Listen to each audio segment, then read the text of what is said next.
Ottavio Dutra ungkap pernah 3 kali gagal gabung Persib. Setujui soal gaji, Persib akan mulai latihan. Pelatih yang dipaksa mundur dari Persib.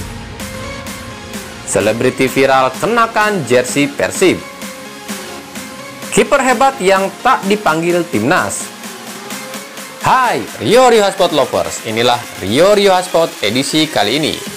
Tapi sebelum lanjut ke videonya, mohon dukung channel ini agar terus berkembang dan bisa memberikan berita-berita informatif yang semoga saja bermanfaat untuk kita semua dengan cara klik subscribe, aktifkan notifikasi loncengnya, like, share, dan juga komen. Dan inilah Rio Hotspot selengkapnya.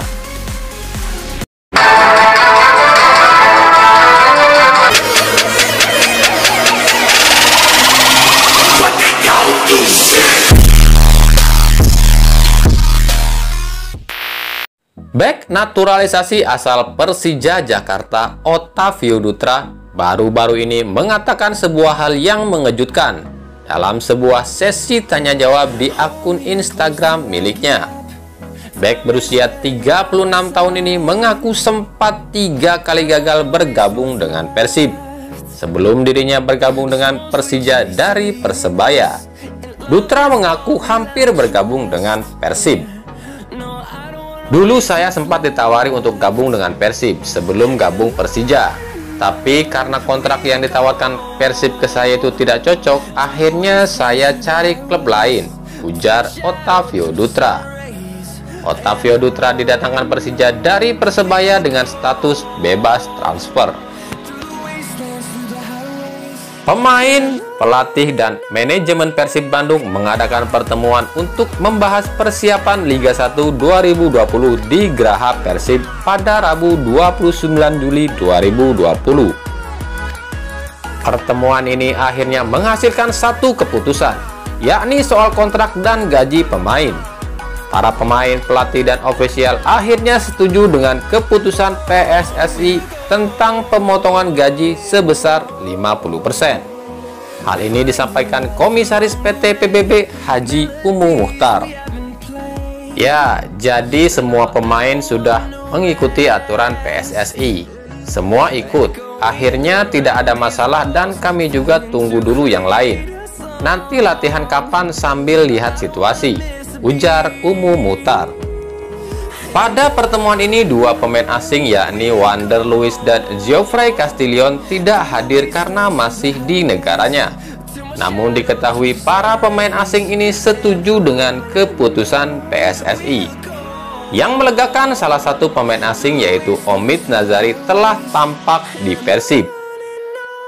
Jika sesuai rencana dan tak ada kendala, Persib akan tetap diisi 4 pemain asing sebelumnya yakni Omid Nazari, Nick Kuipers, Geoffrey Castillon, dan Wander Luiz. Warganet akhir-akhir ini dihebohkan berita dari seorang artis senior Indonesia, Wulan Guritno, yang memamerkan koleksi jersey miliknya. Dalam unggahan Instagramnya, Wulan memamerkan jersey Persib bernomor 13 atas nama Febri Haryadi. Wulan mengaku senang akhirnya mendapatkan jersey autentik milik Persib, apalagi bernomor 13. Beda 1 angka dengan tanggal lahirnya yakni 14. Ia pun membolehkan sang anak keduanya, London Abigail, memakai jersey tersebut. Dan ia pun mengatakan jika anak perempuannya yaitu Shalom Razad Shah pun senang memakai jersey milik Febri Haryadi. Yang menjadi pertanyaan netizen, jika memang Wulan Guritno ingin mencari nomor sesuai tanggal lahir yakni 14, mengapa tak membeli jersey bernomor 14 milik Teja Paku Alam? Netizen pun lantas mengait-ngaitkan jersey Febri itu dengan anak Wulan yakni Shalom. Ada yang mengatakan, wah jangan-jangan Febri lagi dekat tuh sama Shalom.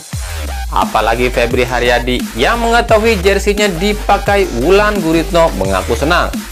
Febri mengatakan jika Wulan Guritno adalah artis idolanya. Wah, tanda-tanda nih. Shalom sendiri saat ini memiliki kekasih bernama Ranggas Laksana, sementara Febri memiliki kekasih bernama Fitri Milani. Apakah Febri dan Shalom ada hubungan? Dalam perjalanannya, Persib Bandung telah dilatih oleh beberapa pelatih hebat dan kawakan. Meski para pelatih ini tak selalu sukses membesut Persib, kiprah mereka pun ada yang berakhir manis dan ada yang justru berakhir tragis. Seperti dua pelatih ini yang pernah merasakan hal pahit ketika membesut Persib. Mereka harus dipaksa mundur oleh Bobotoh, walaupun kedua pelatih ini pernah memberikan prestasi pada Persib. Lalu siapa mereka? Yang pertama ada Risnandar Sundoro. Meskipun pada musim sebelumnya, yakni pada 1986, Risnandar mampu membawa Persib juara Perserikatan. Namun pada musim 1997-1998, ia dipaksa mundur oleh para Bobotoh. Hal ini lantaran hasil buruk Persib pada musim itu. 5 kekalahan dari 15 laga membuat para Bobotoh kecewa. Risnandar dituding melakukan terobosan yang salah. Pasalnya Persib yang biasanya identik dengan pemain asli Jawa Barat, kala itu Risnandar mengisinya dengan pemain dari luar Jawa Barat. Hal ini yang dianggap sebagai kemerosotan tim Persib. Lalu yang kedua adalah Miljan Radovic. Siapa yang tak kenal Miljan Radovic di Persib pada masanya sebagai pemain? Radovic dikenal sebagai jenderal lapangan tengah Persib dengan julukan The Professor. Namun hal berbeda dialami ketika ia melatih Persib pada awal 2019.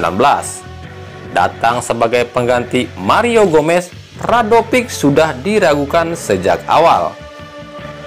Radovic dinilai belum cukup berpengalaman untuk melatih tim sebesar Persib. Dan puncak kekecewaan Bobotoh pada Radovic terjadi pada 7 Maret 2019, kala Persib menjamu Persebaya di ajang Piala Presiden. Persib menderita kekalahan 3-2 di kandang atas Persebaya. Usai pertandingan, para supporter turun ke lapangan dan menghampiri Miljan Radovic. Bahkan salah satu oknum Bobotoh melayangkan bogem mentah alias pukulan ke arah Miljan Radovic. Alhasil Miljan Radovic pun mundur dari kursi pelatih Persib dan digantikan oleh Robert Rene Albert. Ada hal unik dan sedikit mengherankan di skuad timnas asuhan Sinteyong. Hal tersebut ada pemilihan pemain yang dipanggil ke timnas, khususnya di sektor penjaga gawang. Sinteyong memanggil kiper-kiper yang justru dianggap kurang performanya pada Liga 1. Dari 4 kiper yang dipanggil yakni Nadeo Argawinata, Muhammad Riyandi, Rifki Mokodompit, dan Mizwar Saputra, mungkin hanya Nadeo saja yang dinilai layak masuk timnas berdasarkan performanya selama ini. Selebihnya 3 kiper yang ada dirasa masih kurang. Sementara di Liga 1 sendiri ada beberapa kiper dengan kemampuan hebat tak dipanggil Sinteyong. Padahal kiper-kiper ini justru performanya selama Liga 1 jauh lebih mentereng. Seperti contohnya Fahrul Rozi Kuba asal Persiraja Banda Aceh. Ia adalah satu-satunya kiper di Liga 1 2020 yang sejauh ini belum kebobolan gawangnya. Hal ini akan berbanding terbalik dengan 3 kiper yang dipanggil timnas di atas, seperti Muhammad Riyandi yang justru sudah 7 kali kebobolan bersama Barito Putra, atau Rifki Mokodompit yang sudah 5 kali kebobolan bersama Persebaya, dan Mizwar Saputra yang 3 kali kebobolan bersama PSM Makassar. Selain Fahrul Rozi Kuba, ada satu lagi kiper hebat yang tak dipanggil timnas, yakni kiper baru Persib Bandung, Teja Paku Alam. Padahal prestasi Teja di Persib cukup mentereng. Hanya 1 kali kebobolan dalam 2 laga sebelum digantikan Imade Wirawan karena cedera. Tapi entah apa yang menjadi pertimbangan tim kepelatihan timnas hingga dua kiper hebat ini tak dipanggil. Pelatih kiper timnas sendiri saat ini dipegang oleh Kim Hae-won dan Yoo Jae-hoon. Nah, itulah tadi Rio Sport edisi kali ini. Ikuti terus berita seputar sepak bola khususnya Liga Indonesia dan pernak-perniknya hanya di Rio Sport. Terima kasih yang telah menyaksikan video ini dan mengunjungi channel ini. Kritik dan saran tetap kami nantikan di kolom komentar atau di media-media sosial kami yang ada di bawah ini untuk membangun channel ini agar jauh lebih baik lagi. Sampai jumpa di video selanjutnya dan salam Rio Sport.